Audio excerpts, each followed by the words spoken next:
dilihatkan videonya dulu mungkin ya. Kita say hello dulu lah. Ya. Nanti nggak apa-apa kalau pas materi di unmute boleh. Tapi untuk sementara dilihatkan dulu, kita akan buka untuk kegiatan pada hari ini gitu ya. Baik.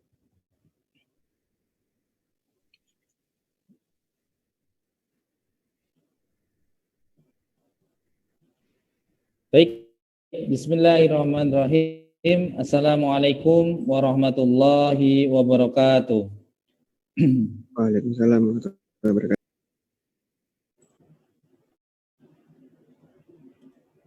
Alhamdulillahirabbil alamin. Alinal hamdalillah nahmaduhu wa nasta'inuhu wa nastaghfiruh wa na'udzu billahi min shururi anfusina wa min sayyiati a'malina may yahdihillahu fala mudhillalah wa may yudlil fala hadiyalah. Alhamdulillah teman-teman semua, siang hari ini kita dapat menjalankan aktivitas kita seperti biasa, yaitu ibadah Shaum Ramadan yang insya Allah ini memasuki hari yang ke-17. Insya Allah teman-teman, kita berharap semoga kita semua bisa menyelesaikan ibadah ini sebaik mungkin. Dan tentunya sebagai kaum rebahan, teman-teman kaum rebahan atau enggak ya? Kayaknya termasuk kaum rebahan ya, insya Allah. Ya, insya Allah pada siang hari ini kita coba sedikit bawa perubahan gitu ya.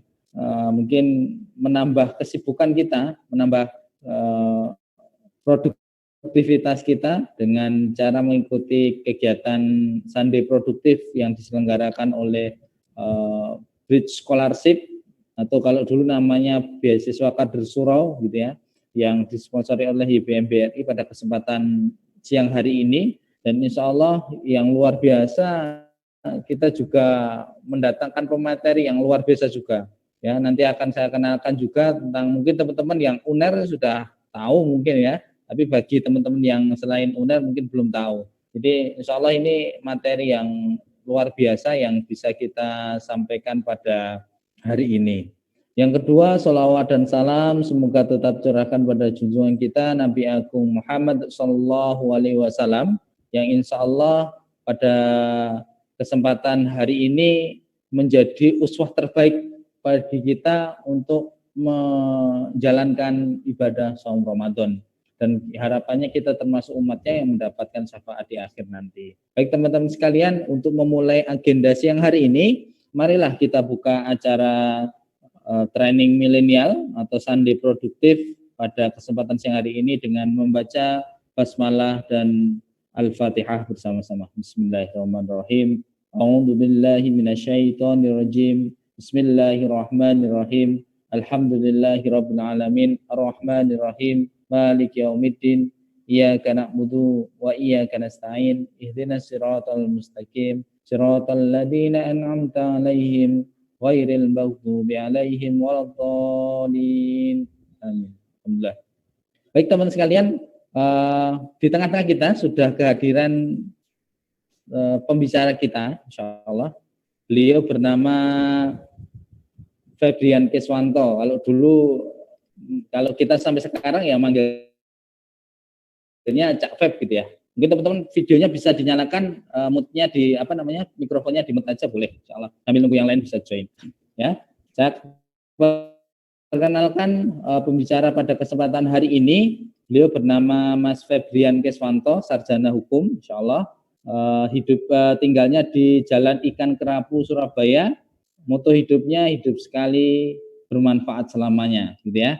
Kemudian aktivitas yang sekarang sedang dilakukan adalah, yang pertama adalah Wakil Ketua Karang Taruna Surabaya, yang kedua founder Surabaya Speak Up. Nah, nanti mungkin bisa teman-teman tanyakan apa sih Surabaya Speak Up itu. Yang ketiga juga CEO dari Mabar atau Indo Kreatif.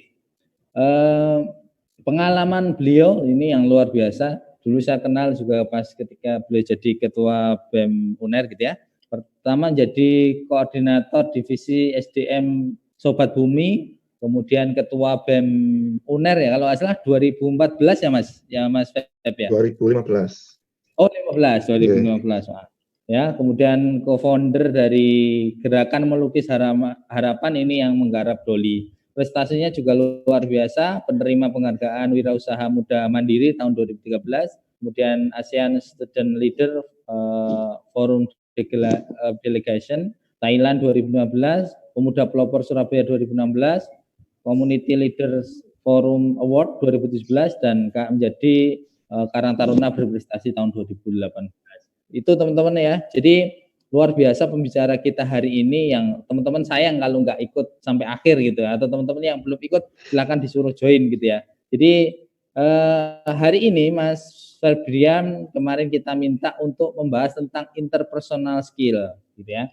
Interpersonal skill ini mau tidak mau harus dimiliki seorang pemimpin atau leaders gitu ya. Nanti beliau akan menyampaikan tentang interpersonal skill itu sendiri, kemudian beberapa ekspresi atau gestur yang kita perlukan dalam interpersonal skill, dan siapa sih tokoh-tokoh yang mempunyai kecakapan interpersonal skill, dan apa sih sebenarnya perannya interpersonal skill itu dalam memimpin, utamanya membedakan leader dan bos itu. Baik, tidak berpanjang kata, tidak berpanjang kalimat. Selanjutnya kami persilakan ke Mas Febrian atau Cak Feb untuk menyampaikan materi. Silakan Mas. Siap, matur nuwun. Tes suara dulu, dengar ya? Iya, Mas. Dengar Mas, Baik. dengar Mas. Bismillahirrahmanirrahim. Assalamualaikum warahmatullahi wabarakatuh. Waalaikumsalam warahmatullahi wabarakatuh. Alhamdulillahirabbil alamin. Alhamdulillah nahmaduhu wa nasta'inu wa nastaghfiruh wa na'udzu billahi min syururi anfusina wa min sayyiati a'malina may yahdihillahu fala mudilla lahu wa may yudlil fala hadiyalah. Asyhadu an la ilaha illallah wahdahu la syarika lahu wa asyhadu anna Muhammadan abduhu wa rasuluh. Wa shalli ala sayyidina Muhammad wa ala ali sayyidina Muhammad. Amma ba'du. Alhamdulillahirabbil alamin. Puji syukur Allah Subhanahu wa taala. Hari ini, khususnya siang hari ini, 17 Ramadan ya, ya, bertepatan dengan Nuzulul Quran. Hari ini kesempatan untuk bisa bersilaturahmi dengan saudara-saudara semua, adik-adik saya dari YBM BRI ya, memang ya, kebetulan yang inisiasi program inisiasinya YBM BRI, beasiswa kader Suro Mas dulu Mas ya. Cuman ini terbuka untuk umum juga. Jadi ada yang beberapa orang yang umum juga. Iya. Siap, yang tergabung dalam scholarship proyek juga ya. Jadi ada teman-teman. Kalau di asrama, ini di asrama juga ya Mas? Ya, kebetulan untuk ya Bridge Scholarship atau beasiswa kader Suro itu diasramakan. Ya. Sekarang asramanya di daerah Semolowaru Elok. UNER ITS juga. UNER ITS juga. Ya. Jadi adik-adik saya di UNER dan di ITS tentunya syukur alhamdulillah bisa bersilaturahim dan bertatap muka ya, meskipun lewat daring atau di udara seperti ini. Semoga senantiasa sehat selalu, karena di tengah pandemi ini memang pasti akan serba terbatas. Pertemuan tidak bisa secara langsung, kemudian juga kondisi harus tetap fit meskipun dalam kondisi pandemi seperti ini. Salawat serta salam tak lupa pada junjungan kita Nabi Muhammad SAW yang senantiasa menuntun kita dan juga senantiasa menjadi suri teladan bagi kita semuanya. Baik, saya izin menyapa dulu teman-teman semuanya dan memperkenalkan diri tentunya. Barangkali baru pertama jumpa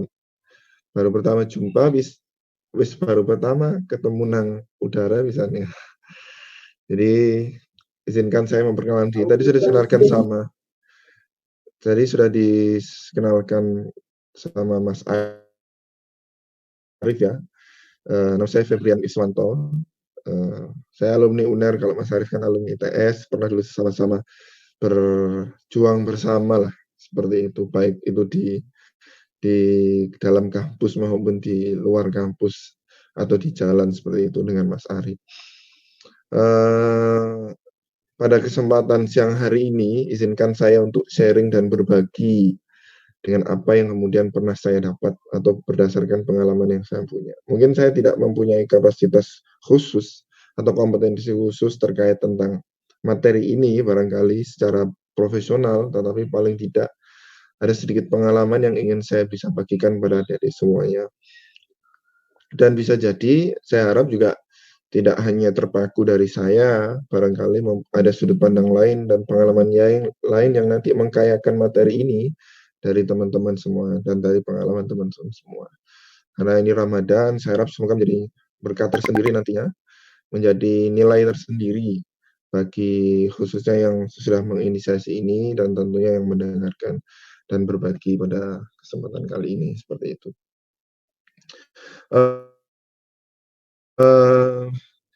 Saya memulai dari mana ya? Sebelum nanti saya masuk materi, mungkin saya akan mencoba untuk menarik dari latar belakang kenapa kemudian interpersonal skill itu muncul ya atau ada. Saya dari kita yang atau teman-teman yang hari ini berada di posisi mayoritas kan barangkali mahasiswa kan yang masih stay atau lagi studi di kampus.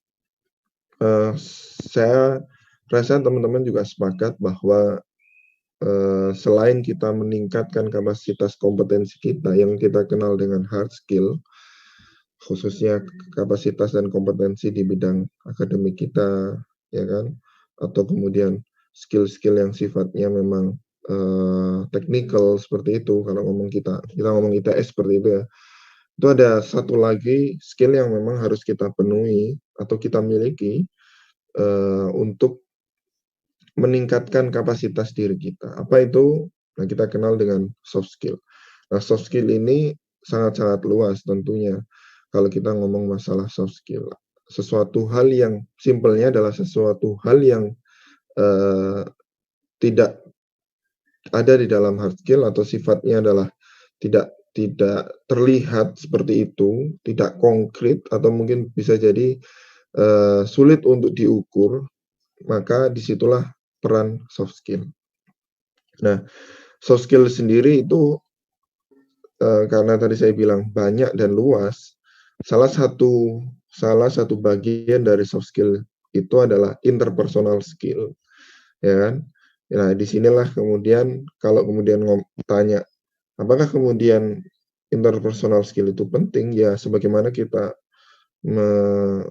mencari dan meningkatkan diri kita dengan hard skill, maka soft skill itu penyeimbang lah, penyeimbang dari hardware-nya, kan perlu software. Kita ngomong masalah hardware kan ada, kalau anak IPS ini nanti tolong dibenarkan saya kalau hardware kan ada CPU, kemudian ada ada laptop, PC dan seterusnya, maka juga supaya berjalan hardware ini bagaimana supaya maksimal dalam menjalankan fungsinya, bagaimana diperlukanlah software.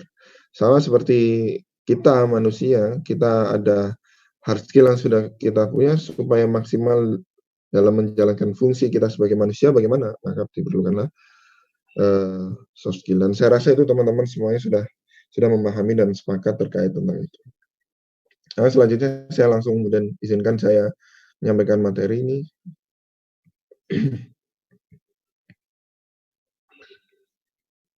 Terlihat?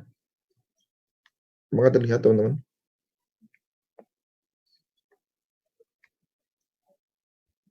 Terlihat Mas Arief? Ya. Ya, tadi sudah saya sampaikan bagaimana kemudian interpersonal skill ini adalah bagian dari soft skill itu sendiri ya. Nah, interpersonal skill itu simpelnya apa sih? Ya kan? Ini tadi sudah, nggak usah nanti bisa secara sederhana interpersonal skill itu kan kalau kita ngomong masalah interpersonal itu kan lebih kepada dalam ya. Jadi kemampuan atau keterampilan yang dimiliki oleh seseorang untuk mengenali, menghadapi, dan berinteraksi dengan orang lain baik individu maupun masyarakat.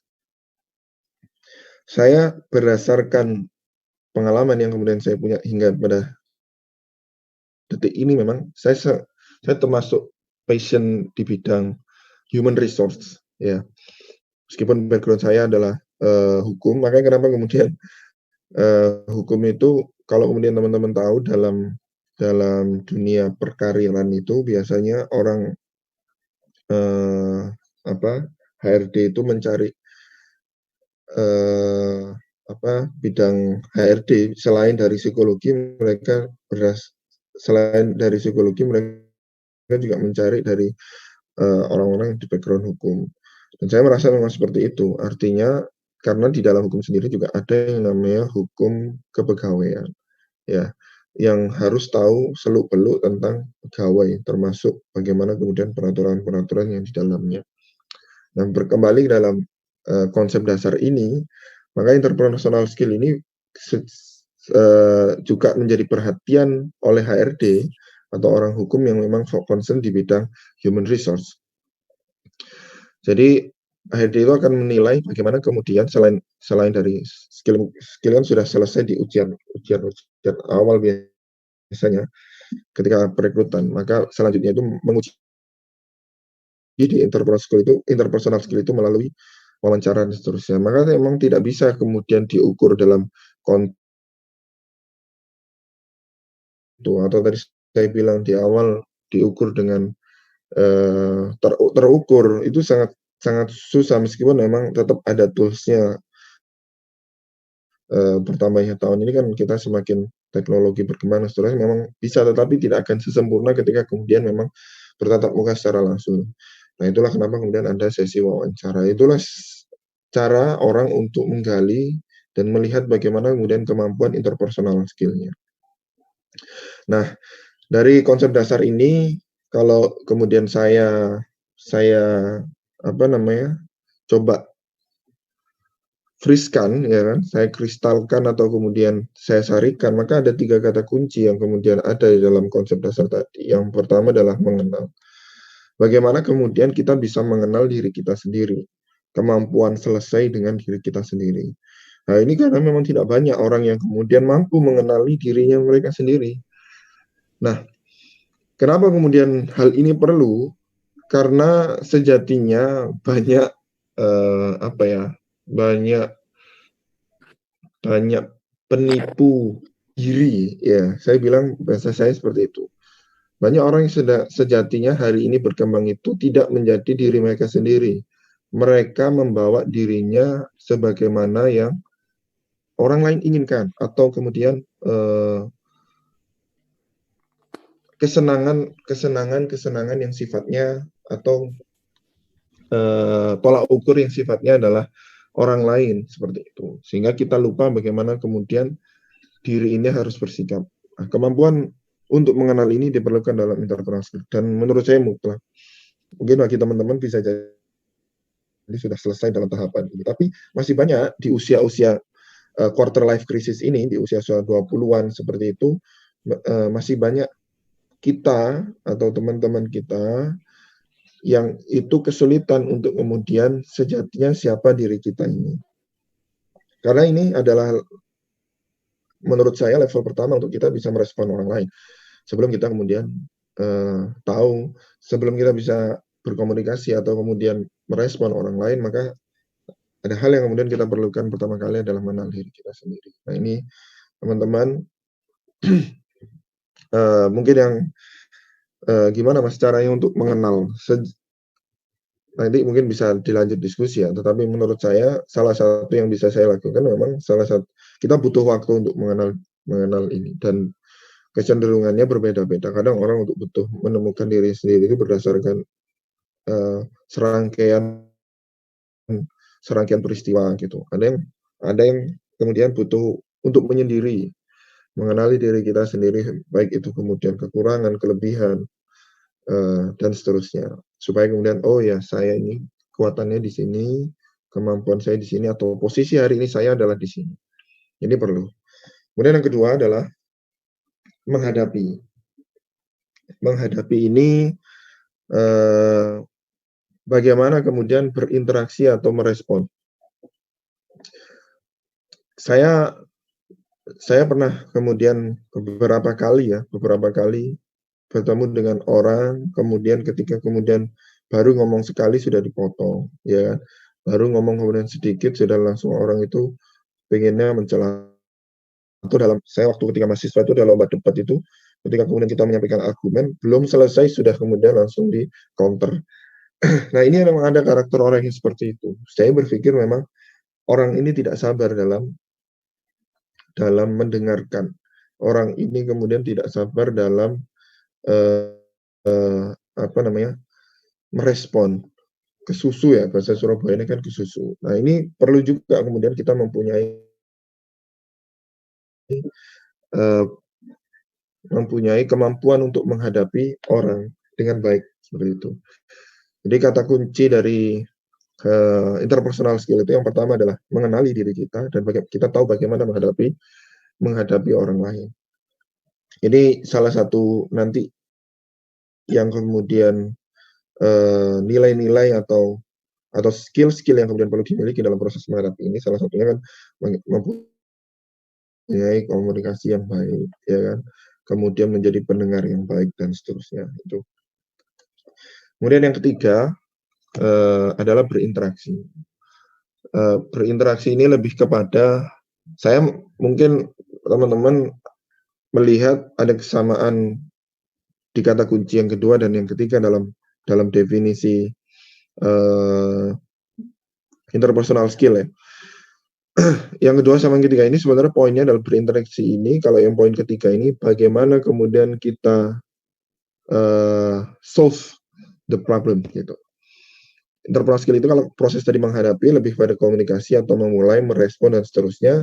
Nah, yang berinteraksi ini bagaimana kemudian kita menyelesaikan, how intervention, ya kan? Bagaimana kita mengintervensi atau menyelesaikan suatu kondisi yang ada di depan kita gitu. Ini yang poin kata kunci yang ketiga dalam apa namanya, proses entrepreneurship. Jadi tiga ini yang kemudian saya pikir teman-teman bisa memahami secara simple ya interpersonal skill itu. Jadi yang pertama adalah mengenal, kemudian bagaimana kita menghadapi dan kemudian berinteraksi dengan mereka. Karena interaksi ini jatuhnya adalah misal ketika kemudian kita menghadapi masalah, contoh ini ya, ketika kemudian kita menghadapi masalah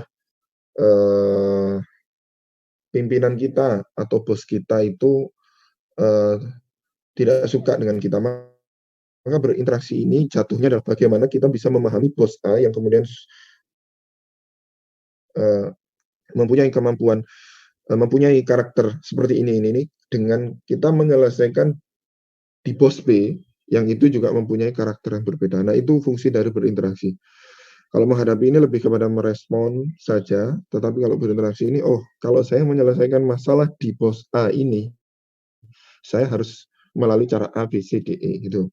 Kalau kemudian saya menyelesaikan masalah di bos B, saya harus melakukan E, F, G, H. Jadi berbeda. Sama ketika kemudian kita mungkin menyelesaikan masalah konflik sosial di kampung dengan konflik sosial masyarakat yang ada di urban atau di perkotaan, itu berbeda gitu. Berdasarkan pengalaman saya ketika menyelesaikan masalah di Doli ya, di Doli saya bertemu dua karakter atau dua stakeholder yang kemudian sangat-sangat diferensial, sangat-sangat berbeda. Ketika waktu itu ada beberapa stakeholder yang kemudian harus kita temui dan harus kita minimal duduk bareng untuk bisa tahu akar permasalahannya, maka stimulus ya kan, treatment yang kemudian kita berikan kepada stakeholder yang berbeda ini juga berbeda.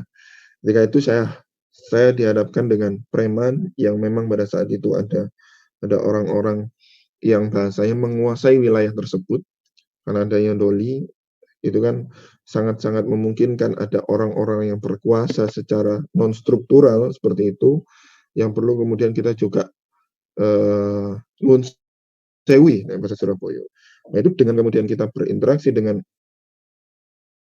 penguasa yang secara struktural, yakni RT, RW dan bahkan lurah dan camat, itu berbeda. Disitulah kemudian level berinteraksi itu diperlukan. Jadi cara untuk kemudian menyelesaikan dengan orang yang berbeda. Nah, tiga ini ya, yang paling tidak teman-teman minimal memahami. Kalau kemudian awalnya baru dengar interpersonal skill, saya mencoba untuk kemudian melihat ini secara simpel, teman-teman, biar mudah. Oke, selanjutnya apakah sebenarnya manfaat? Nah, ini saya sudah jelaskan di awal barangkali tadi mungkin secara sekilas, tapi coba untuk kemudian saya buat poin-poinkan. Manfaatnya ini saya buat 3 lah ya. Yang pertama adalah meningkatkan hubungan. Meningkatkan hubungan ini apa Mas maksudnya Mas? Meningkatkan hubungan ini ketika kita mempunyai interpersonal skill yang baik, maka kita akan bisa menambah hubungan yang ada. Berarti kan hubungan ini hubungan pertemanan, kemudian relasi dan seterusnya. Ketika kita mempunyai interpersonal skill, saya yakin teman-teman akan mempunyai teman yang banyak, ya kan? Akan menambah jaringan teman-teman. Karena teman-teman sudah bisa kemudian selesai dengan diri dan kemudian tahu bagaimana kemudian berkomunikasi dan berinteraksi yang baik. Sehingga efek atau benefit dari apa yang kemudian teman-teman punya itu adalah yang pertama, teman-teman pasti akan menemukan hubungan. Orang akan nyaman dengan teman-teman. Kemudian teman-teman bisa menyesuaikan bagaimana cara kemudian mencari atau mendapatkan teman baru. Bagaimana kemudian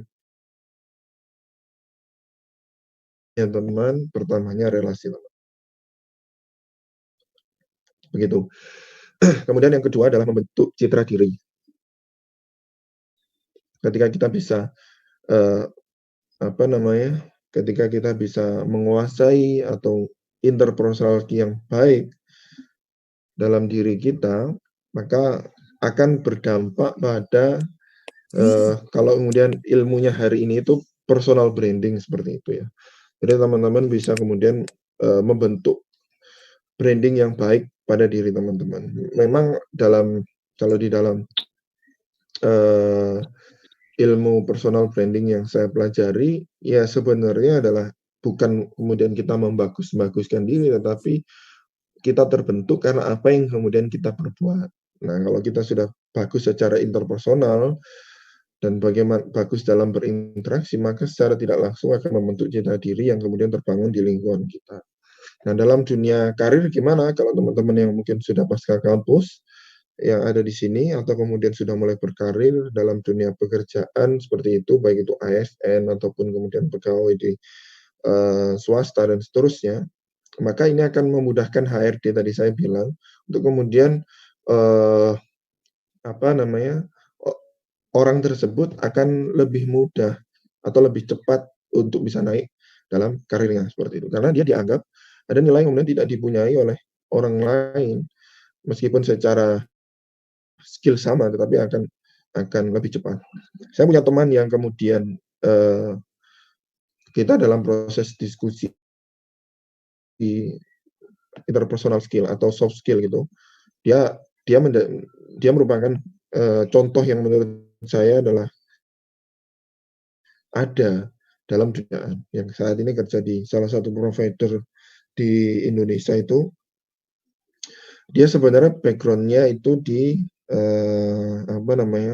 di ekonomi seperti itu. Di ekonomi. Teman saya di UNAR pada saat itu.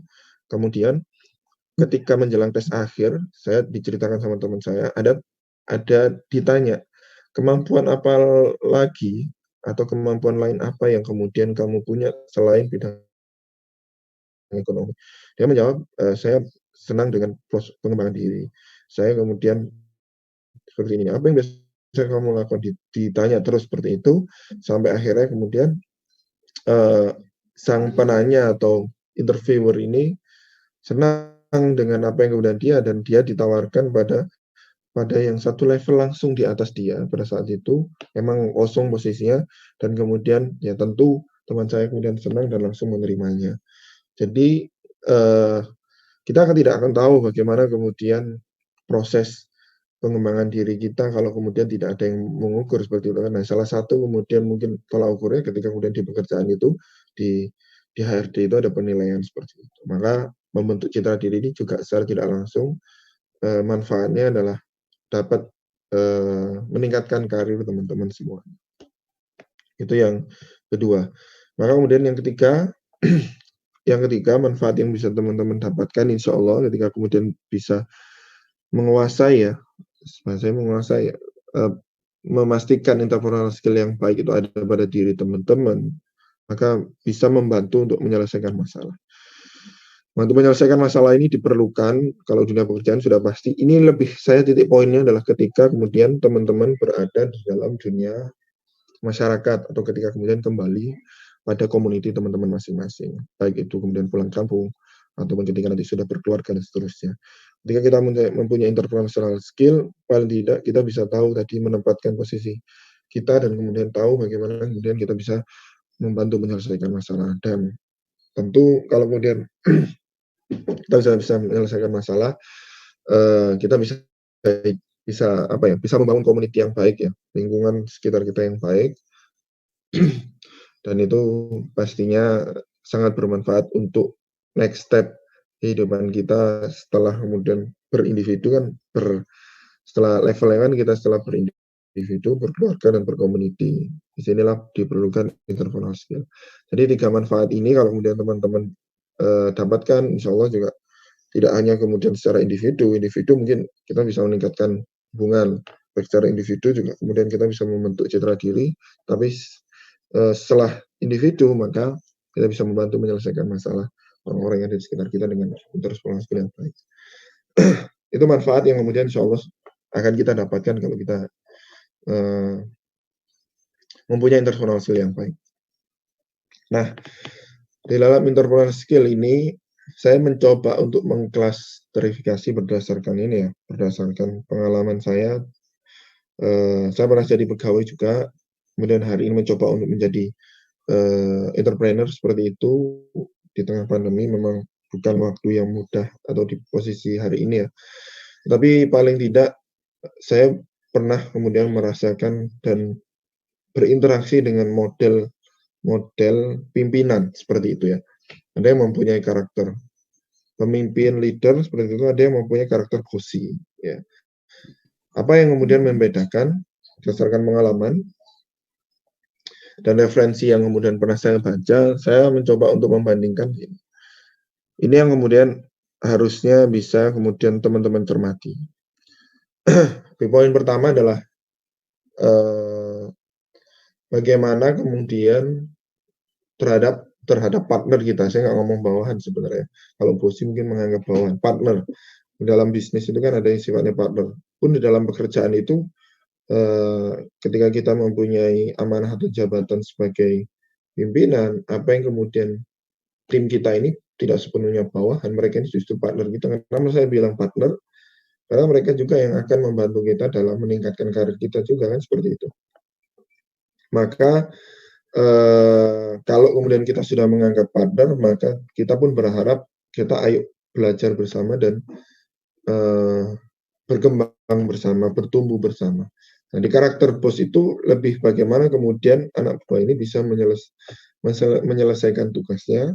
Saya kemudian menyuruh mereka, pokoknya kemudian harus sesuai target, deadline, dan seterusnya. Pekerjaan selesai, dengan pekerjaan yang selesai, maka kemudian saya kemudian akan terbantu. Di level-level supervisor kan gitu biasanya. Anak buah terus. Nah, ini yang kemudian membedakan. Tapi kemudian ada yang supervisor yang memang langsung membersamai mereka. Artinya ketika kemudian supervisor ini punya ilmunya, karena punya pengalaman, karena lebih dulu, maka dia akan membersamai pegawainya, ya kan, supaya kemudian bisa menyelesaikan. Syukur-syukur ketika ada sesuatu yang tidak bisa diselesaikan, supervisor ini membantu untuk menyelesaikan. Tidak hanya kemudian mengendalikan dan hanya sebatas menyuruh di pos dan McQueen.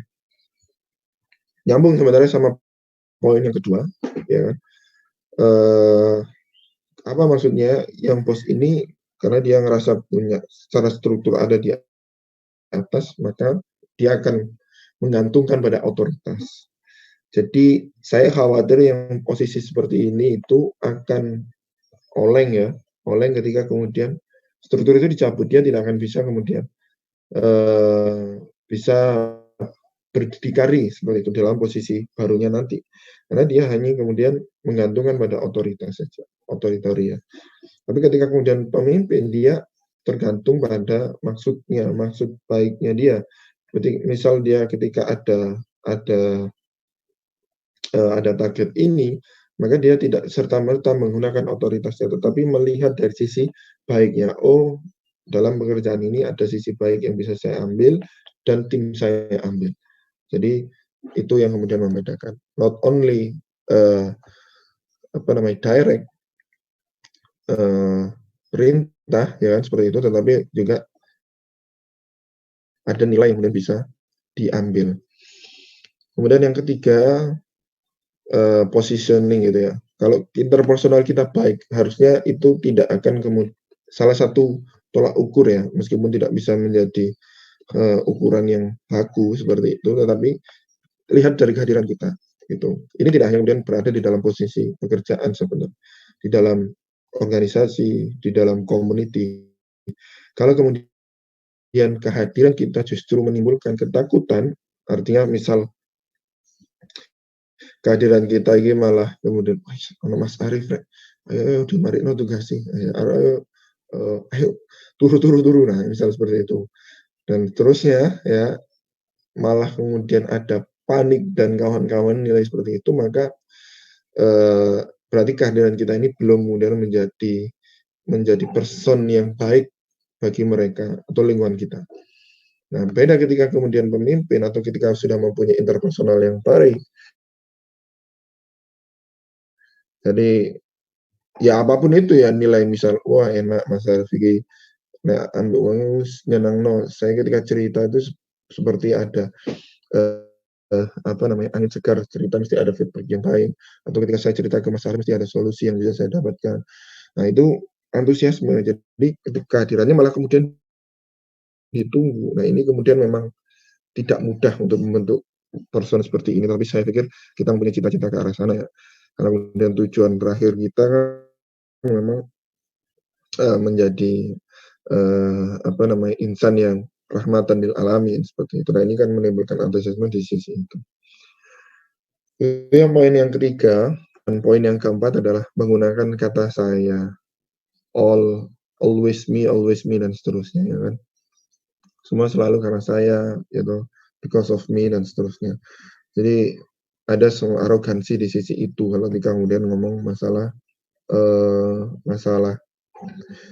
otoriter tadi, atau kemudian ketika misal sebenarnya ketika pelaporan ya dalam dunia pekerjaan atau organisasi bisa juga ketika disuruh mengerjakan, selesai kan anak buah ini mengerjakan, kemudian pelaporan kepada pemimpin di atas ya Pak ini pekerjaan saya, jadi menggunakan saya dan seterusnya. Tetapi ketika kemudian pemimpin yang kemudian tahu bahwa yang kemudian dihasilkan ini tidak serta karena pribadinya atau saya ya kan, saya saja, tetapi kemudian ini adalah karena kami, karena tim Mbak dan seterusnya. Ini akan berbeda teman-teman. Yang mereka yang kemudian terbiasa untuk bosi atau mempunyai interpersonal skill yang kurang baik, maka ya selalu yang kemudian dikedepankan adalah individualnya atau kemudian karena sayanya tadi. Kemudian kalau ketika pemimpin tadi kami terakhir ya, ketika ada salah, ini perbedaannya di situ teman-teman. Ini ketika ada masalah interpersonal skill yang kemudian kurang baik menurut saya adalah dia akan coba untuk kemudian lari dari kenyataan atau lari dari kesalahan tadi dengan cara memulihkan rasa bersalah atas sebuah kekacauan. Dia selalu mencoba untuk kemudian ini bukan salah saya, ini kemudian ini karena si A, si B, ketika kemudian dia dievaluasi seperti itu, dia akan mencoba mencari mengkambing hitamkan seseorang bahwa kesalahan ini bukan dari dirinya gitu. Tetapi ketika kemudian interpersonal skill yang baik, yang itu kemudian dia ada dalam diri dia ketika dia jadi pimpinan, maka dia akan mencoba untuk memulihkan kejahatan. Dia fokus kepada masalah itu.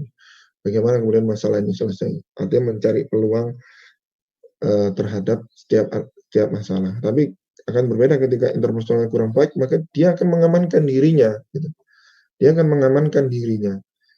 Ya apa caranya aku tidak disalahno, ya apa caranya aku tidak salah atau kemudian tidak disalahkan dalam masalah itu. Ini kan berbeda ya teman-teman. Jadi disinilah kemudian berdasarkan pengalaman saya, dengan saya melihat diri saya tentunya, dan ketika berinteraksi dengan beberapa orang hingga pada saat ini, saya melihat di situ kalau kita kemudian tidak mempunyai interpersonal skill, cenderung ke ke sisi kiri ya, di sisi kiri. Kemudian kita insya Allah mempunyai interpersonal skill yang baik, insya Allah itu di sisi kanan. Seperti itu. Ya, kita coba untuk kemudian langsung melihat contoh ya. Kita langsung kontemporernya adalah siapa sih kemudian yang bisa kita lihat. Sebenarnya tentu ini saya disclaimer dulu, tidak kemudian saya serta-merta mengidolakan mereka sepenuhnya. Saya tentu mengambil yang baik dari mereka, tentu yang buruk tidak perlu diambil. Siapa saja yang kemudian kita bisa belajar, saya supaya lebih mudah itu langsung mengambil kepala daerah. Nah ini kepala daerah yang menurut saya mereka mempunyai kelebihan dan kekurangan masing-masing dan mempunyai keunikan tersendiri. Tiga kepala daerah tingkat satunya atau gubernur. Yang pertama adalah Pak Ganjar Pranowo. Ini salah satu kata-katanya atau statementnya, seorang pemimpin tidak akan pernah bisa merasakan kondisi rakyatnya kalau belum terjun langsung di dalamnya. Kalau teman-teman ingat, ketika kemudian peristiwa kemarin yang banyak orang, banyak mahasiswa yang turun itu ya, saya lupa ya, itu waktu bulan apa itu ya, ketika kalau di Surabaya itu dikumpul di Merdekatin dan Duku Pahlawan itu tidak banyak pemimpin daerah yang kemudian langsung memilih untuk bertemu secara langsung dengan konstituen atau kemudian dengan para pengunjuk rasa ya pada saat itu. Nah, Pak Ganjar Pranowo ini salah satu yang kemudian langsung mau terjun langsung pada saat itu menemui mahasiswa dan bahkan kemudian menyuruh mahasiswa yang sempat viral itu kan menyuruh mahasiswa pada saat itu yang merusak teman-teman pada saat unjuk rasa itu untuk besoknya ya kan, besoknya untuk dibersihkan. Ternyata hanya satu atau berapa orang itu yang kemudian kembali di keesokan harinya untuk melaksanakan apa yang kemudian disampaikan sama Pak Ganjar Pranowo. Nah, Pak Ganjar Pranowo ini bagi orang Jawa Tengah ini termasuk yang memang membumi karena dengan karakternya ya, karakter kejawa Tengahannya ya, itu bisa kemudian diterima oleh masyarakat Jawa Tengah ini, yang kemudian perlu juga interpersonal skill yang kemudian bisa cair dengan warga. Itu yang kedua saya belajar dari Pak Anies Baswedan, pemimpin bukan sekedar jadi hero tapi bisa menciptakan dan menggerakkan hero-hero lainnya ikut turun tangan. Pak Anies Baswedan ini saya belajar banyak tentang how to communicate with others gitu ya. Bagaimana kita bisa mengkomunikasikan itu. Mungkin bagi sebagian orang itu kemudian tidak suka dengan kok ngomong tuh, teman-teman tahu di lini masa ini kan kok ngomong tuh, tapi sebenarnya itu yang harus dimiliki oleh seorang pemimpin. Tapi kemudian kalau kita hari ini ngomong masalah interpersonal skill, maka memang salah satu skill yang memang dipenuhi adalah communicate ya. Kita harus bisa mengkomunikasikan sesuatu yang ada di pikiran kita ini dengan baik pada orang yang ada di depan kita.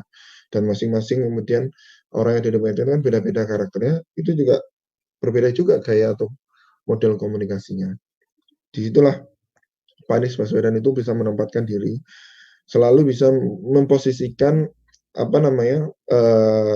bagaimana bisa menenangkan dulu warganya, baru kemudian dia memilih untuk menyelesaikan. Jadi tidak kemudian serta langsung menyelesaikan. Ini gaya saja yang dipilih, tetapi memang spesifikasi dan kekuatan Pak Anies di situ. Salah satu kemudian yang dimiliki, nilai yang dimiliki menurut saya adalah appreciate yang dimiliki oleh Pak Baswedan itu. Apresiasi kepada orang-orang yang di lingkungan. Teman-teman mungkin masih ingat di ingatannya masing-masing ketika kemudian Pak Anies Baswedan membuat surat ya kan, ucapan terima kasih kepada para tenaga medis yang itu disampaikan ketika tenaga medis diberikan tempat di hotel untuk kemudian istirahat dan seterusnya, karena memang mereka beberapa ditolak untuk kembali ke rumah ya kan, beberapa kemudian memang karena faktor kejauhan dan seterusnya, akhirnya diputuskan untuk menempatkan hotel seterusnya, dan kemudian diberikan ucapan terima kasih. Bagi bagian orang mungkin lapus ya gitu, tetapi itulah yang kemudian dibutuhkan karena harus disampaikan terlebih dahulu. Terima kasih ini kan bentuk dari appreciate. Simple kan, terima kasih, tetapi kan teman-teman sepakat bahwa orang yang kemudian biasa mengucapkan terima kasih dan kemudian tidak, itu kan akhirnya berefek pada ini cukup tahu lah gitu. Tetapi sebenarnya dari kita tidak ada masalah, tetapi ketika kita diucapkan terima kasih, itu ada hormon apa yang salah satunya menjadikan kita tergerak untuk berbuat lebih. Nah, disitulah poin yang saya pelajari dari Pak Anies Baswedan di situ. Kemudian Pak Ridwan Kamil yang ketiga ya, itu salah satu statementnya adalah yang saya suka adalah leadership by example. Dalam menggerakkan organisasi atau komunitas, diperlukan kepemimpinan atau leadership yang dapat memberikan keteladanan. Simpelnya adalah kita nggak bisa kemudian hanya menyuruh orang untuk kemudian membuang sampah pada tempatnya, sementara kita membuang sampah tidak pada tempatnya. Itu keluar buang sampah pada tempatnya, buang sampah pada tempatnya, tetapi pada kenyataan kita tidak membuang sampah. Maka sebenarnya keteladanan itulah yang menjadi poin atau kunci dalam sebuah kepemimpinan. Jika kita sudah bisa menjalankan untuk diri kita sendiri, maka secara tidak langsung itu kita sudah menyuruh kepada orang-orang yang sekitar ikuti kita.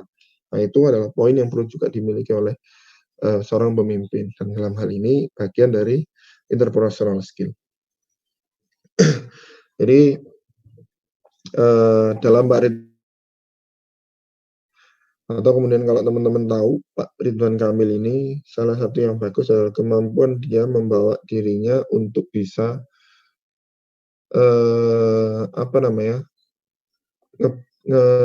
cair juga ya dengan warga, tetapi versi digital gitu. Teman-teman tahu, saya pikir follower yang paling banyak di dalam media sosial di antara pemimpin daerah itu Pak Ridwan Kamil, karena dia bisa memposisikan diri di zona milenial hari ini yang sebanyak dihinggapi 50% lebih oleh teman-teman milenial, itu Pak Ridwan Kamil bisa menyelesaikan. Nah, itu juga kemampuan interpolasi tadi.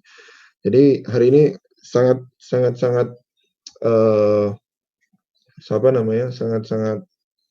familiar dengan dunia digital, maka mau tidak mau ya kita harus memaksa diri kita untuk kemudian bagus secara digital atau menguasai dunia digital. Pak Ridwan Kamil paripurna di bidang itu dan bisa menunjukkan di sana. Ya, tiga kepemimpinan ini yang menurut saya bisa atau layak dicontoh untuk teman-teman, tentu terlepas dari kelebihan dan kekurangan masing-masing ya. Tiga ini mempunyai poin sendiri-sendiri, dan saya rasa juga terjadi. Saya nak masukkan Bu Khofifah bukan berarti wah kok gak seneng sampai gubernur dewe Mas. Ya termasuk Bu Khofifah, tapi tadi terlalu banyak pemimpinnya saya ngambil digeneralisasikan cowok semua gitu. Tetapi Bu Khofifah salah satu yang kemudian juga ada di hari ini tempat kita ada ya di Surabaya, gubernur kita Bu Khofifah dan Bu Risma. Kalau teman-teman lihat bagaimana kemudian interpersonal skill mereka menempatkan, terlepas dari apakah itu karakter mereka atau enggak, tapi mereka berdua ini bisa menempatkan posisi yang memang berbeda. Kekuatan Risma kalau kemudian teman-teman tahu, dia menanggapi orang Surabaya itu dengan tegas, ya kan? Bu Risma ini sangat-sangat kuat sekali di dalam hal taktik bet-bet ya, set-set bet-bet itu. Dan termasuk karakter orang Surabaya itu kan keras ya, karakter orang Surabaya. Sedikit Bu Khofifah menurut saya belum tentu bisa dengan yang lemah lembut, mengayomi dan seterusnya. Saya melihat kemarin ketika membandingkan bagaimana penyampaian dalam masa krisis seperti ini. Nah, Bu Khofifah ada dengan sedulur-sedulur semua, ya kan? Itu mengajak memposisikan bahwa Bu Khofifah bagian dari dulur. Tapi kalau Bu Risma langsung, ayo rek, nah kayak gitu. Ini kan berarti langsung menuju. Itu adalah perbedaan yang kemudian kita bisa pelajari. Jadi interpersonal skill lagi-lagi kemampuan untuk bisa menempatkan diri di mana kemudian dia berada dan bagaimana mengkomunikasikan itu. Itu tiga pemimpin yang saya ambil dan kemudian saya kasih bonus di mana kemudian kita bisa mempelajari Bu Risma dan Bu Khofifah dalam hal interpersonal skill. Nah, tips dalam interpersonal skill ini nanti teman-teman bisa kembangkan sendiri, tapi kalau kemudian saya ringkas ada 3 lah. dalam rangka bisa memastikan diri kita oke di depan orang lain, maka jadilah pendengar yang baik. Sebenarnya jadi pendengar baik ini kan filosofinya ya, kita mempunyai 2 telinga dan 1 mulut, teman-teman ya. Jika kemudian kita punya 2 telinga, maka idealnya ya kita lebih banyak mendengar daripada dan kita berbicara. Tapi tidak mudah memang, meskipun kelihatannya kita punya 2 telinga, tetapi seringkali kita pengen ngomong terus, pengen mencela terus. Nah, pendengar yang baik ini harus dibiasakan.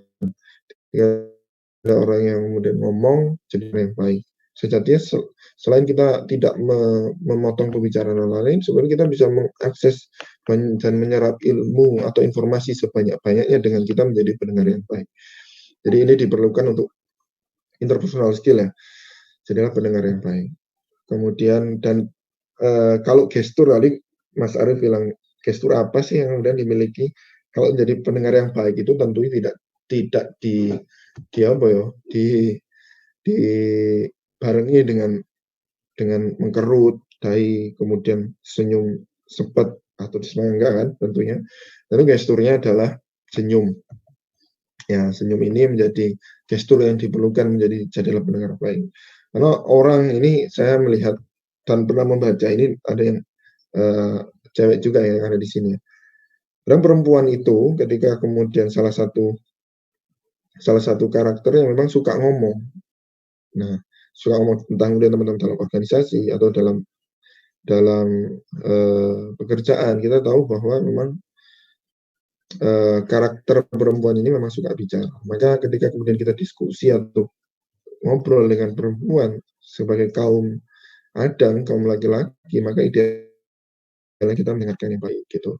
Kadang mereka juga di posisi mereka bisa jadi tidak perlu kemudian mendapatkan solusi yang detail, cukup kemudian mendengar yang baik, kemudian memberikan respon senyum gitu, saya rasa itu sudah kemudian kalau mereka sedang ada masalah atau case gitu, itu sudah 50% menyelesaikan masalah mereka seperti itu.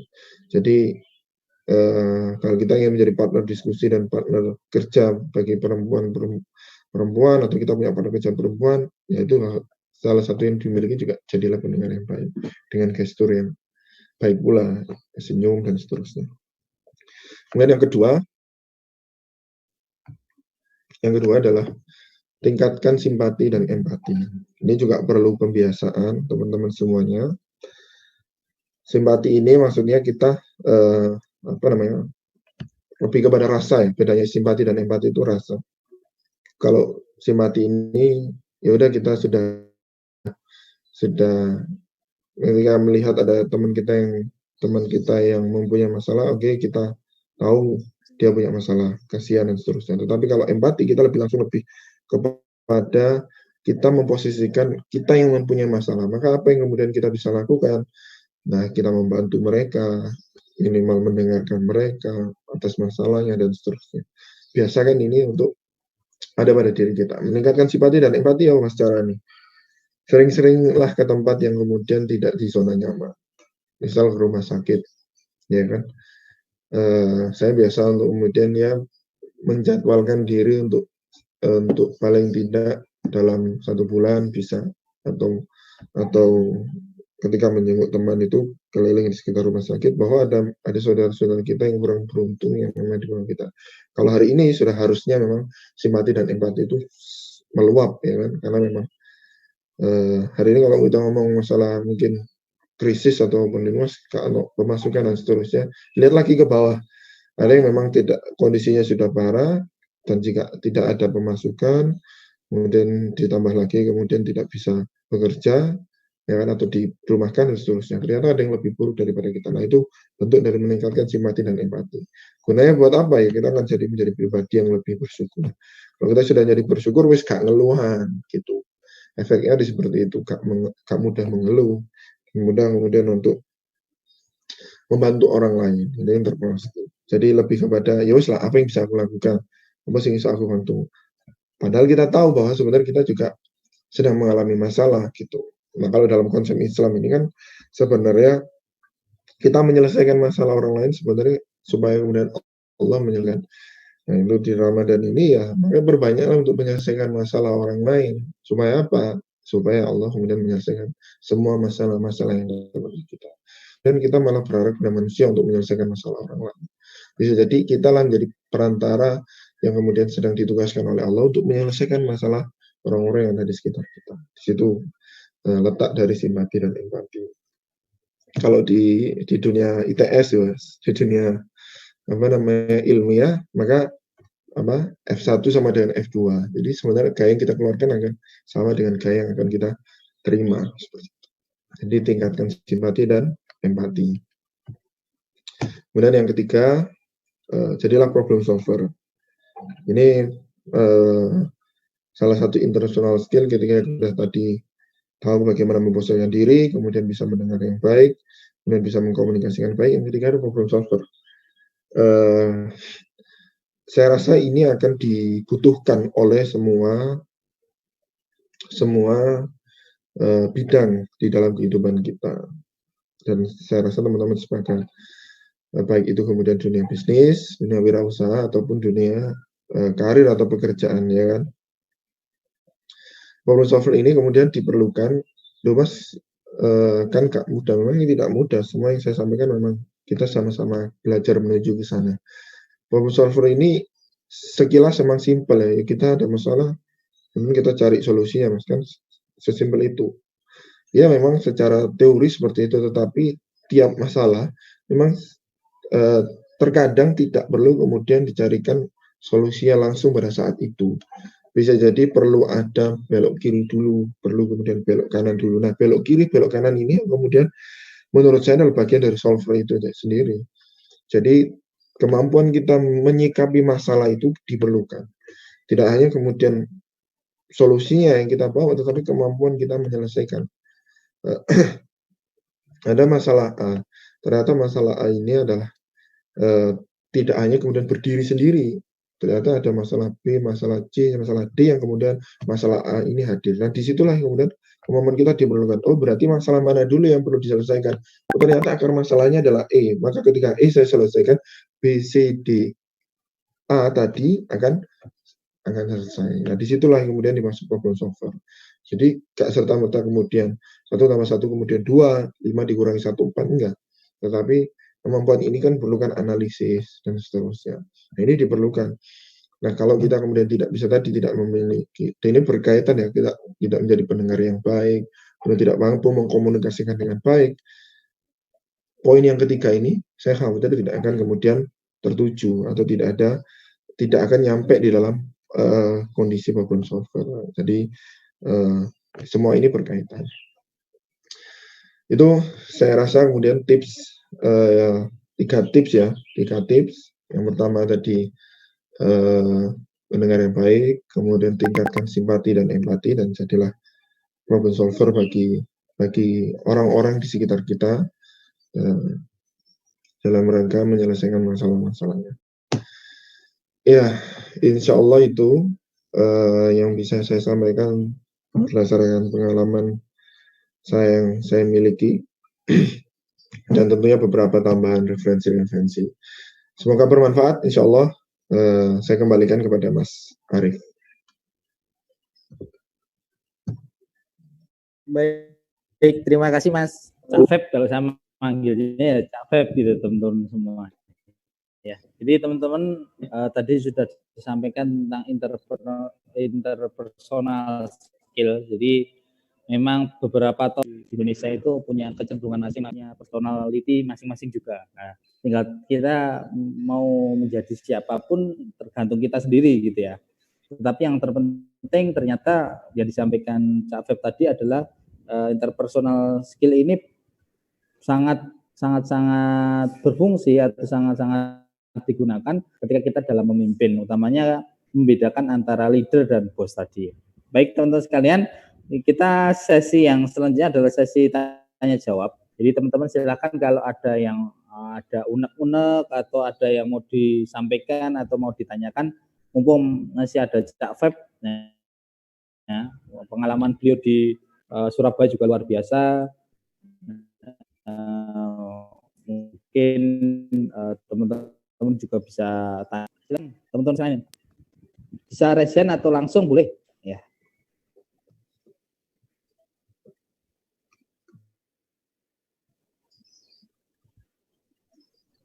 Oh iya, silakan Mbak Mas Asro Rifa ya. Ya, Mas Asro Rifa, silakan Mas. Halo. Halo, Masuk Mas, silakan Mas. Mas. Oh, masuk suaranya. Ya, Assalamualaikum. Terima kasih atas kesempatannya, Mas. Meskipun saya tadi agak telat masuknya, tapi sedikit menyimak di bagian akhir penekanan mengenai interpersonal. Mungkin agak sedikit ini Mas ya, agak sedikit keluar mungkin ya. Itu yang ingin saya tanyakan. Kemudian interpersonal ini agak ditekankan kepada seorang leader gitu. Tapi menurut Cak Feb sendiri, apakah interpersonal skill ini, interpersonal komunikasi dan lain sebagainya itu juga penting dimiliki oleh kita yang berada misalnya di bawah komando seorang leader.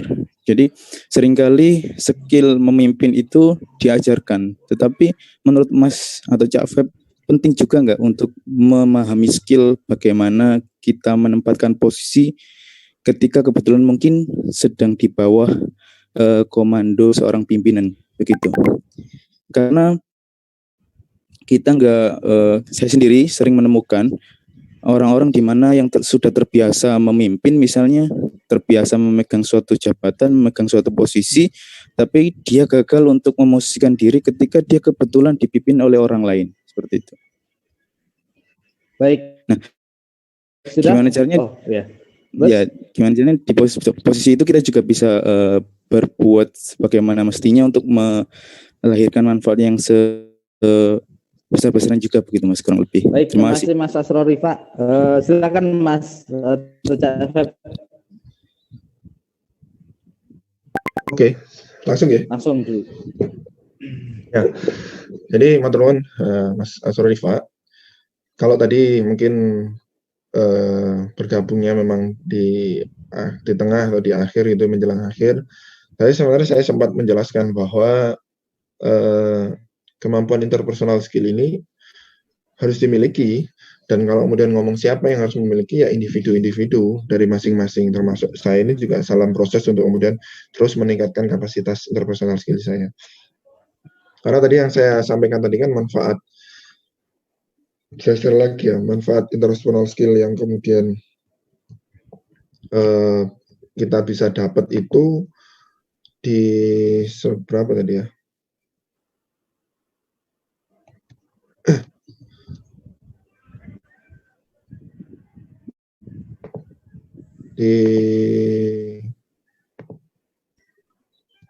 Sebentar. Di bagian manfaat ya. Jadi di manfaat tadi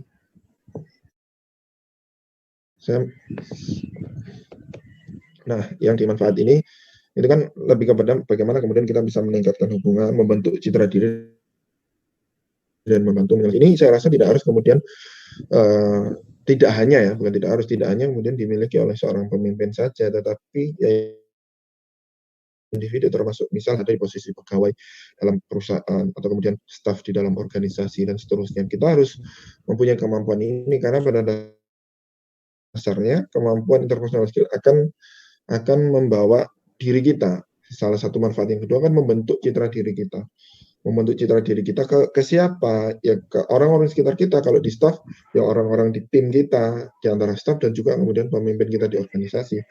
Atau membentuk citra diri kita kalau kita pegawai di leader kita, entah supervisor ataupun manajer, bahkan kemudian direktur dan seterusnya.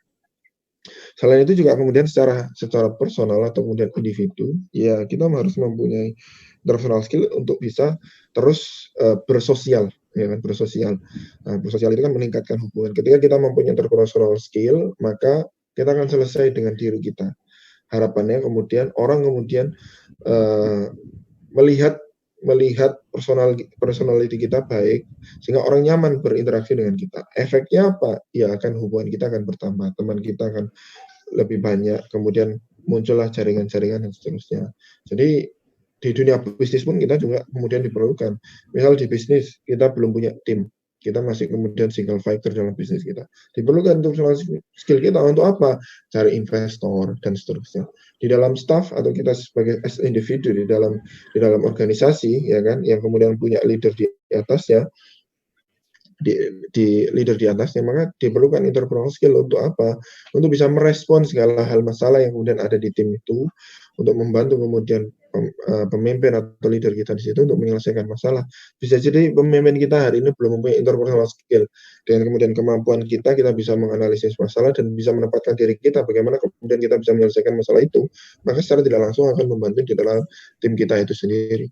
Sehingga tidak hanya kemudian bos atau manajer atau kemudian pemimpin saja yang kemudian memiliki, tapi sebagai as individu kita perlu juga mempunyai interpersonal skill. Kurang lebih begitu. Baik, terima kasih Cak Feb. Ada tanggapan mungkin Mas Asrorifa?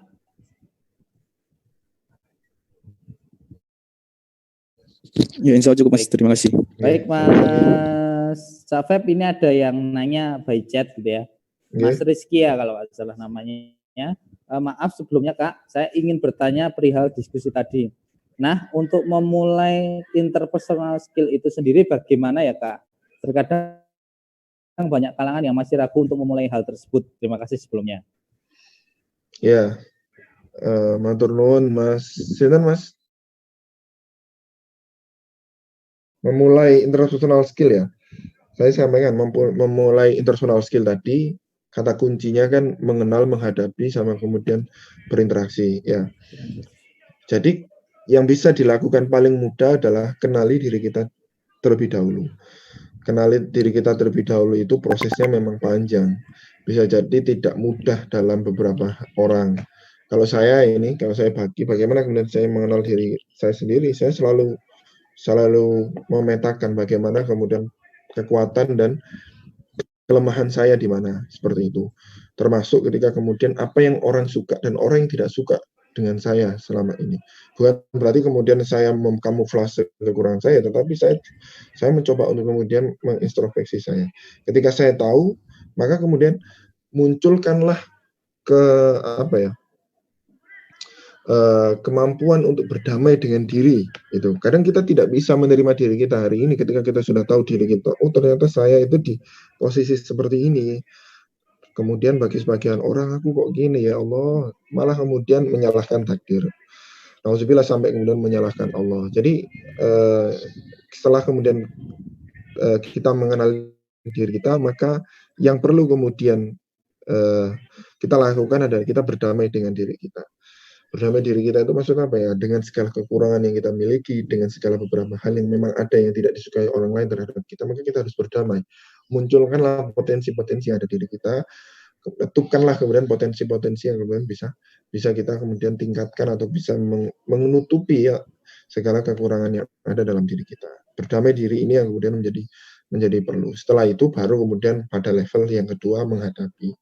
Oh ternyata kalau kemudian kalau ibarat simpelnya adalah kayak dalam proses pembelian lah, ketika kemudian ada customer dan produsen, ketika kemudian customer A, saya kemudian ya kasih A, ada customer B, maka saya kemudian kasih B dan seterusnya. Ketika orang minta C, saya kasih barang C yang dia butuhkan. Sama ketika menghadapi, maka kemudian pada proses kemudian kita memposisikan bisa connect satu frekuensi dengan orang lain. Karena kita sudah selesai dengan diri kita, baru kemudian di level seterusnya. Kemudian level yang ketiga, solving tadi, supaya kemudian orang semakin kemudian yakin, oh kehadiran kita tadi adalah menimbulkan antusiasme, bukan menimbulkan ketakutan. Di situ poin pentingnya. Maka pertanyaan tadi terhadap Mas Rizky, bagaimana memulainya? Mulai dengan mengetahui siapa diri kita dan berdamai dengan diri kita. Gitu Mas Ari.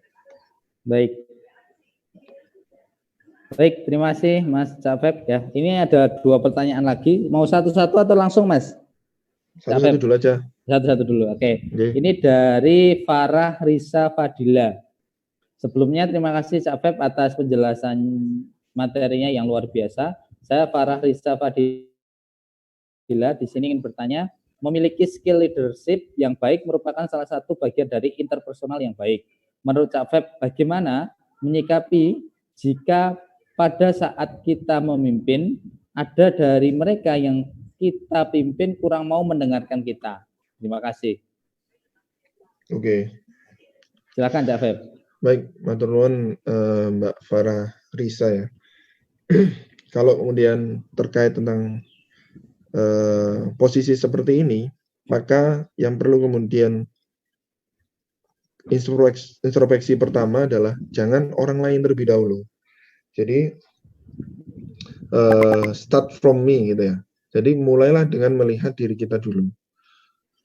Apakah kemudian mereka tidak suka itu karena memang karena ada yang salah dengan diri kita. Jangan kemudian wah kon kok gak gelem ngrungokno sih, wah kon kok gak gelem ngelaksanano apa yang kemudian saya mau sih dan seterusnya. Jangan kemudian start from others dulu, tetapi start from us, start from me gitu. Mulai dari kita. Adakah kemudian yang salah dalam penyampaian? Ya kan, ini kan tadi konteksnya adalah kurang mau mendengarkan kita. Apakah kemudian ada yang salah dalam penyampaian? Ataukah ada yang salah dengan perbuatan sebelumnya? Kemudian kenapa dia tidak mendengarkan? Itu yang perlu dikoreksi terlebih dahulu. Kalau itu kemudian sudah ada atau sudah bisa kemudian mengkoreksi dari apa yang kemudian, maka kita akan tahu tadi sebagaimana pertanyaan yang sebelumnya, kita akan tahu bagaimana kemudian kita mentreatment orang yang ada di sekitar kita. Ketika kita sudah melaksanakan 2 poin itu dan ternyata dia masih kurang mau mendengarkan kita, ya udah, berarti memang faktornya adalah ada di dalam si fulan tadi atau si yang bersangkutan tadi. Nah, teman-teman apa yang perlu dilakukan ya go ahead, maju terus. Jangan sampai ketika dia tidak mendengarkan terus dia tidak kasih tahu mereka. Sama dalam organisasi, model seperti itu pasti ada.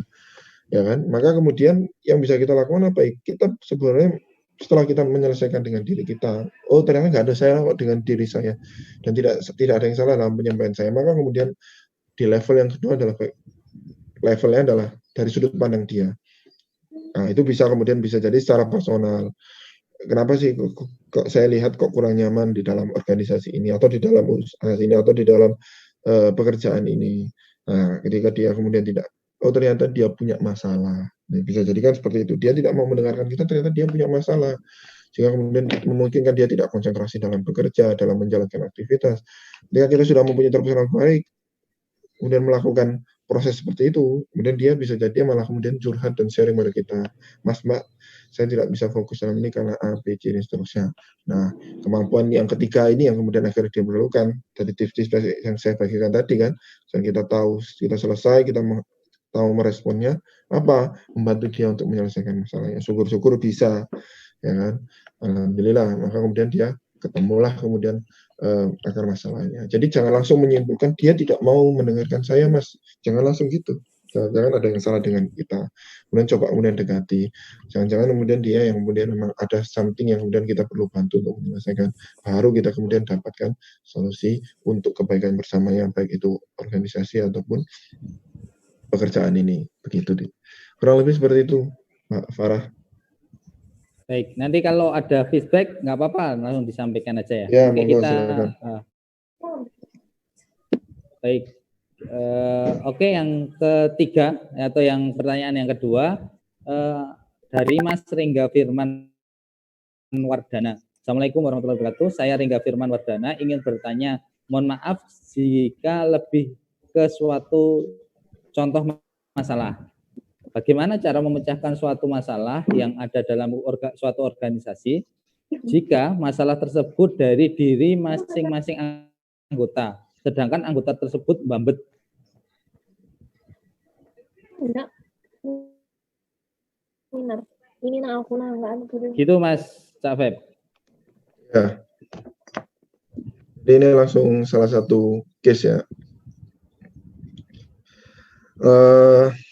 Kalau masalahnya adalah ini sebenarnya kurang lebih sama dalam penyelesaian ya. Kalau kita sebagai misal ini dalam organisasi ini kita sebagai apa? Kita sebagai individu, staff, atau kemudian kepala departemen, atau kemudian pimpinan tertinggi di dalam organisasi tadi, semua orang kemudian idealnya, baiknya adalah introspeksi diri terlebih dahulu masing-masing. Kalau kita pemimpin malah harusnya mempunyai power lebih untuk bisa meminta kepada semuanya untuk mengintrospeksi diri. Ya, ketika kemudian sudah selesai di dalam hal itu, maka di level selanjutnya baru kemudian tadi yang saya sampaikan keluar atau kemudian menggunakan sudut pandang orang lain. Ketika itu dilakukan, saya pikir ini tidak akan terjadi ketika kemudian tadi masing-masing anggotanya adalah bambet dan seterusnya. Ini kan karena faktor masing-masing kan akhirnya setiap individu bambet atau setiap masing-masing dari orang yang ada di dalam organisasi tidak perform seperti itu. Itu kan balik lagi. Nah, kalau kemudian kita sebagai seorang staff atau tidak mempunyai kewenangan lebih, maka yang bisa kita lakukan hanyalah memperbaiki diri dan mengingatkan. Tetapi kalau kemudian kita sebagai pimpinan tertinggi atau pemimpin dalam organisasi itu, kita bisa membuat sistem. Ya, disinilah kemudian peran kalau di dalam perusahaan itu ada HRD itu perlu. Karena memang ada tahap tertentu atau waktu tertentu itu kondisi ini pasti akan muncul.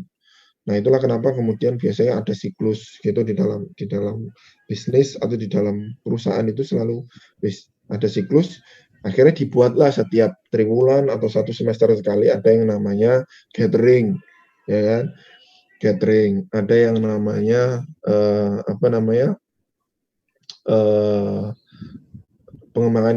pengembangan perusahaan, ya.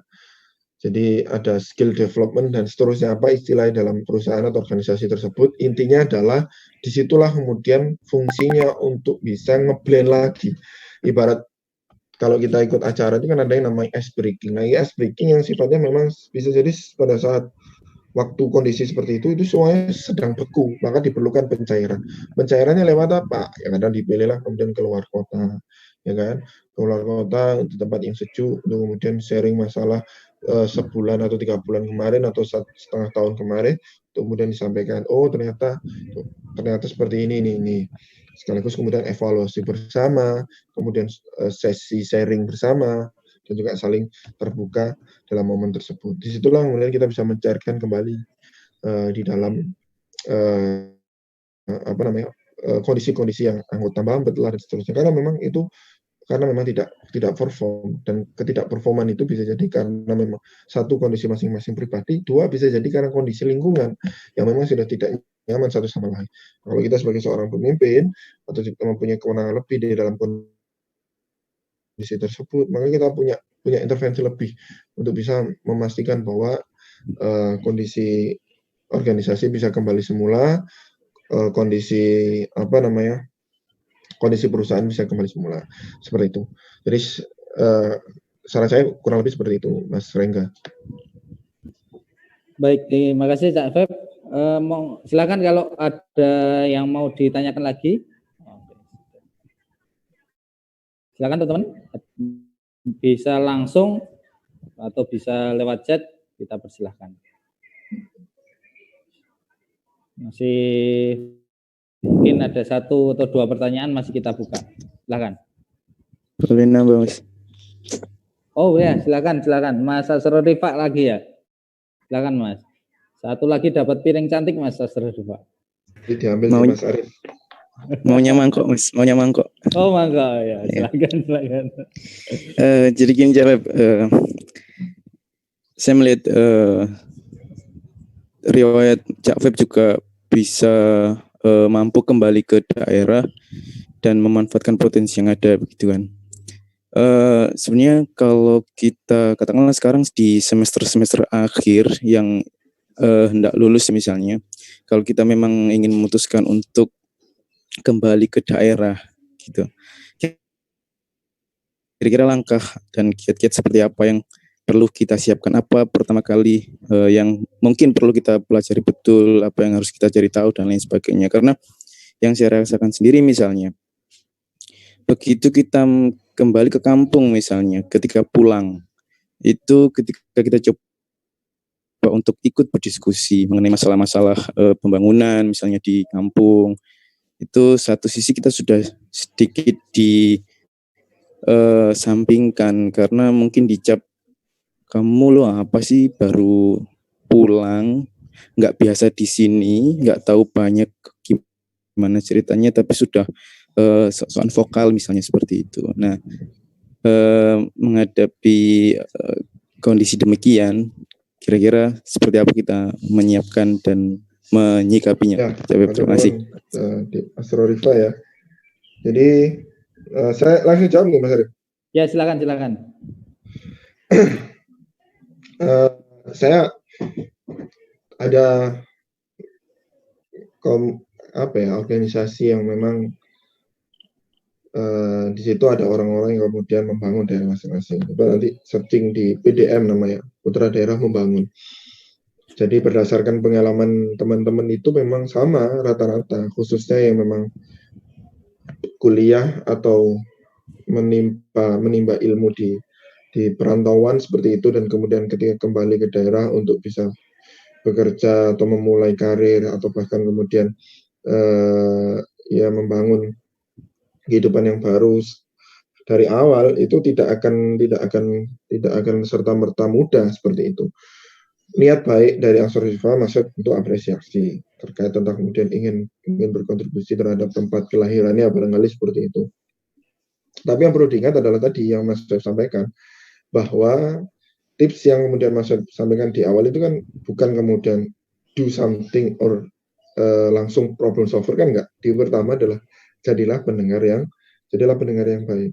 Maka sama ketika kemudian kita kembali ke daerah, saya tentu tidak meragukan kapasitas dan kompetensi teman-teman ketika sudah dibina di kampus, sudah ditempa di kampus. Ketika kemudian kembali, saya rasa sudah punya kapasitas untuk membantu warga atau minimal membantu masyarakat di sana untuk berbuat sesuatu lah, paling tidak kan seperti itu. Tetapi yang perlu disadari adalah itu tadi, kemampuan kita kemudian menyesuaikan atau membangun frekuensi yang sama dengan orang yang ada di sekitar kita, itu yang kemudian perlu. Dan ini kan masuk dari interpersonal skill.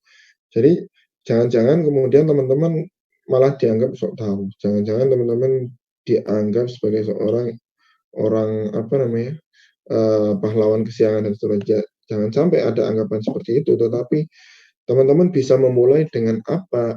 Ngikut, gitu ya. Ngikut saja. Ada aktivitas yang sifatnya melibatkan warga, misalnya kerja bakti melu, atau kemudian rapat, ikut, nggak usah kemudian ngomong, nggak usah, karena karakter itu tadi. Dan saya juga memahami karakter masyarakat kemudian kampung justru menganggap di beberapa wilayah model masyarakat seperti itu malah menganggap memang wah iki cek tasik piye ngene bau kencur kok wis katene tadi pengurus atau melu-melu jeru kayak gitu. Secara kompetensi sebenarnya teman-teman mampu, tetapi bisa jadi karena pandangan teman-teman kemudian harus bisa menahan diri itu. Nah, disitulah kemampuan interpersonal skill kita diuji. Salah satunya kan menahan diri juga, ya kan? Ketika kemudian ada respon seperti itu atau kemudian suasana dan kondisi seperti itu, maka kita tidak harus kemudian langsung gas tapi pelan-pelan kayak gitu. Nah, ini kemampuan interpersonal skill. Ya, bagaimana Mas Tara yang tadi ikut terlibat, kemudian tetapi tidak perlu kemudian jadi vokal dulu. Ikut terlibat, ikut rapat, mendengarkan dulu. Ikut terlibat, bantu-bantu dulu, tidak perlu kemudian mencolok dulu. Sampai kemudian terbangunlah kemudian atmosfer, Astro Riva ini dua potensi. Biarlah warga yang kemudian menyimpulkan sendiri. Kemudian akhirnya warga yang melibatkan sendiri. Dan itu yang saya lakukan, tidak kemudian tidak serta masuk kemudian Pak biar aku saja, Pak biar enggak, saya kemudian ditunjuk, saya kemudian dimintai tolong gitu. Nah, itu terbangun karena akhirnya tadi membangun citra diri juga akhirnya manfaatnya. Nah, orang yang kemudian menilai kita, bukan kita yang kemudian menilai atas diri kita sendiri. Jadi bangun citra dulu, bangun kemudian kepercayaan masyarakat dulu, baru kemudian bisa melakukan lebih. Dimulai dari situ saja, itu malah juga meringankan beban dirimu untuk bisa berkontribusi yang terlalu berat di awal. Karena kan energi ini juga harus nafas panjang kalau kita kembali ke masyarakat dan seterusnya. Seperti itu. Tetapi perlu diketahui juga di sisi lain malah kemudian ada yang malah masyarakat itu menganggap ketika kita kembali ke kampung karena kita sudah berkuliah di perguruan tinggi yang dianggap kaum intelektualitas, punya punya jam terbang yang mungkin cukup atau dianggap lebih daripada orang-orang kampung atau desa. Sehingga kembali malah justru kita diharapkan. Nah, di saat itu kita juga harus siap. Artinya mungkin kita sudah dianggap pantas oleh mereka dan kemudian ingin dilibatkan sesegera mungkin oleh masyarakat. Nah, di situ yang kemudian kita harus menyambut gayung tersebut ya, gayung bersambut ya. Jadi menyambut peluang itu tadi. Nah, makanya kenapa kemudian saya selalu menyalahkan interpersonal skill itu ya silahkan dibangun sejak dini, termasuk tidak ketika mahasiswa. Sehingga ketika kemudian kita sudah mendapatkan amanah, baik itu pekerjaan lah, ataupun kemudian organisasi, ataupun kemudian kontribusi di masyarakat, kita sudah siap dalam memposisikan itu sesuai dengan kemampuan dan kompetensi yang kita miliki. Gitu kira-kira deh. Baik, gimana Mas Asror Rifa? Ada tambahan? Iya, Jafeb. Jadi mungkin saya menangkapnya tadi ikut terlebih dahulu begitu ya, dan lebih menjadi pendengar yang baik. Yes. Terima kasih Jafeb. Real sekali jawabannya. Iya. Baik, teman-teman sekalian, mohon maaf karena memang kita batasi sampai jam 2:30 ya, teman-teman mungkin nanti ada agenda yang lain dan sebagainya. Mungkin untuk training milenial pada kesempatan weekend ini atau Sunday Produktif ini mungkin kita akan cukupkan dulu. Mungkin sebelum kita cukupkan, mungkin Cak Feb bisa menyampaikan closing statement-nya. Ya, matur nuwun Mas Arif atas kesempatannya sekali lagi, dan teman-teman sudah diizinkan untuk berbagi. Tidak lain di sini hanyalah sebuah sharing ya. Dan kalau kemudian saya menyimpulkan dari apa yang saya sampaikan tadi, interpersonal skill ini adalah bagian dari kita menjadi siapa sih? Tentu menjadi manusia bermanfaat seutuhnya. Maka puncak dari apa yang kemudian kita lakukan hari ini tidak lain dan tidak bukan adalah ingin menjadi sebaik-baiknya manusia. Apa sih kemudian sebaik-baik manusia? Yaitu khairun nas anfa'uddin nas. Jadi sebaik-baik manusia adalah mereka yang kemudian bermanfaat untuk orang lain. Minimal bagi siapa? Bagi orang-orang terdekat kita. Keluarga, tetangga, teman organisasi, kemudian tempat kerja kita, dan seterusnya. Lebih-lebih untuk masyarakat secara luas. Jadi ya interpersonal skill ini niatkan kita mempelajari, menguatkan dan memperbaiki diri kita, tidak lain tidak bukan sebagaimana kemudian yang disampaikan oleh Rasul, supaya kita menjadi sebaik-baiknya manusia. Itu saja Mas Arif, matur nuwun sekali lagi, semoga bisa bersilaturahmi dan berjumpa di waktu yang lain tentunya. Amin. Ya, terima kasih matur suwun Cak Feb sudah menyampaikan dan berkenan memberikan materi pada kesempatan siang hari ini. Teman-teman kalau ada pertanyaan bisa follow IG-nya @cakfeb gitu ya. Bisa teman-teman follow. Dan insya Allah siang ini cukup untuk kesempatan Sunday Produktif untuk kesempatan siang hari ini. Nantikan minggu depan teman-teman insya Allah ada 2 bahasan yang menarik tentang bagaimana kita mempunyai habit dalam bekerja ataupun kuliah dan sebagainya, dan kita akan ngobrol-ngobrol juga minggu depan terkait startup gitu teman-teman ya. Dan insya Allah kita upayakan setiap weekend kita tetap juga bisa produktif. Baik, kita akhiri untuk agenda siang hari ini dengan bacaan hamdalah, alhamdulillahirrahmanirrahim, dan kita sempurnakan dengan doa kafaratul majlis. Subhanakallahumma wa bihamdika asyhadu an la ilaha illa anta astaghfiruka wa atubu ilaik.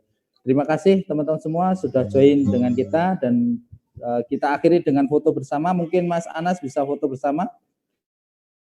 Dinyalakan mungkin videonya teman-teman ya. Nyalakan. Kita hitung. Ya teman-teman, yang lain silakan dinyalakan. Yang berkenan untuk foto bersama. Baik, 1. Mas Anas mungkin dinyalakan dulu Mas Anas. 2.